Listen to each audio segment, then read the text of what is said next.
نومبر اپنی آخری تاریخوں سے گزر رہا تھا۔ سردی تھی تو صحیح، لیکن زیادہ نہیں تھی۔ بس ایک بارش کا انتظار تھا۔ بارش ہو جائے تو صحیح مہینوں میں سردی پڑے اور پھر سردی کی یہ خشکی ختم ہو جائے جس کی وجہ سے گلے اور ناک کان کی بیماریاں پھیلی ہوئی تھیں۔ اس شام آخرکار بادل امڑ آئے۔ عشاء کے بعد بوندا باندی شروع ہو گئی جو ابھی تک جاری تھی۔ حالانکہ بادل بہت گہرے چھائے ہوئے تھے، لیکن بارش بوندا باندی تک ہی محدود تھی۔ گلاب خان نے خیز پوری طرح بدن کے گرد لپیٹ لیا اور چائے کی پیالی لرزتے ہاتھوں سے اٹھا کر ہونٹوں سے لگا لی۔ پھر بیوی کی طرف دیکھ کر بولا، تو بھی کچھ اوڑھ لے جیراں، سردی لگ گئی تو لینے کے دینے پڑ جائیں گے۔ بڑی جوان بنی پھرتی ہے۔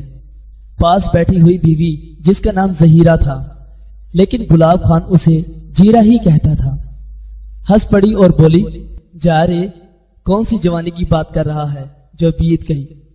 اب کاہے کی جوانی؟ بس گزارے والی بات ہے۔ مولا نے بڑی عزت رکھی ہے، اس کا کرم ہے۔ چل چائے پی، ٹھنڈی ہو جائے گی۔ جیرا نے اپنی چائے کی پیالی اٹھا لی۔ اسی وقت زور سے بادل گرجے اور بجلی چمکی تو گلاب خان کے پورے بدن میں ایک لہر سی دوڑ گئی۔ چائے کی پیالی ہاتھ میں لرز گئی اور تھوڑی سی چائے چھلک گئی۔ بچپن ہی سے وہ بجلی سے ڈرتا تھا۔ بوڑھا ہو گیا تھا لیکن گرج چمک کا خوف اب بھی اسی طرح دل میں تھا۔ جیرا نے اسے دیکھا اور مسکرا دی، واہ رے بہادر شاہ، بجلی چمکتی ہے تو لاگے ہے جیسے تیرے سر پر گری ہے۔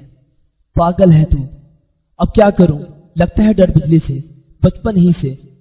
جب اماں کے پاس بستر پر لیٹا ہوتا تھا اور بجلی چمکتی تھی تو اماں سے لپٹ جاتا تھا۔ میں چلتی ہوں، تو بھی اٹھ کر اندر آ جا، بلا وجہ ٹھنڈک لگ گئی تو بخار آ جائے گا۔ تو جا جیراں، میں بیٹھوں گا ابھی۔ تجھے معلوم ہے کہ بارش کا میرے دل سے گہرا تعلق ہے۔ جب بھی آسمان سے بوندیں گرتی ہیں میرا دل چاہتا ہے کہ گلاب خان کو کوئی اچھا جملہ نہ مل سکا۔ جیرا اٹھ کر اندر چلی گئی تھی۔ گلاب خان نے اپنی چائے کا آخری گھونٹ بھرا اور پیالی ایک طرف سرکا دی، پھر بیڑی تلاش کرنے لگا۔ وہ بجلی سے اپنے خوف پر خود ہنسنے لگا تھا۔ بھلا یہ بھی کوئی ڈرنے کی چیز ہے؟ پوری عمر بجلی کی چمک اور بادل کی گرج دیکھی تھی، پر نہ جانے اس عمر میں بھی یہ خوف ابھی تک دل سے کیوں نہیں نکلا تھا۔ بیڑی مل گئی اور اس نے اسے سلگا کر ہونٹوں پر دبا لیا، پھر 2-3 گہرے گہرے کش لیے۔ یہ بیڑی بھی کیا چیز ہے؟ بس اس کا سیرا سلگا نہیں کہ وہ منہ سے بولنے لگتی ہے، باتیں کرتی ہے، دل بہلاتی ہے، احساس دلاتی ہے کہ میں ہوں۔ خود کو تنہا کیوں سمجھ رہے ہو؟ وہ خاموشی سے بیٹھا سناٹے میں دور دور تک نگاہیں دوڑانے لگا۔ قبریں دور دور تک پھیلی ہوئی تھیں، کچھ سنگے مرمر سے آراستہ اور کچھ سادی۔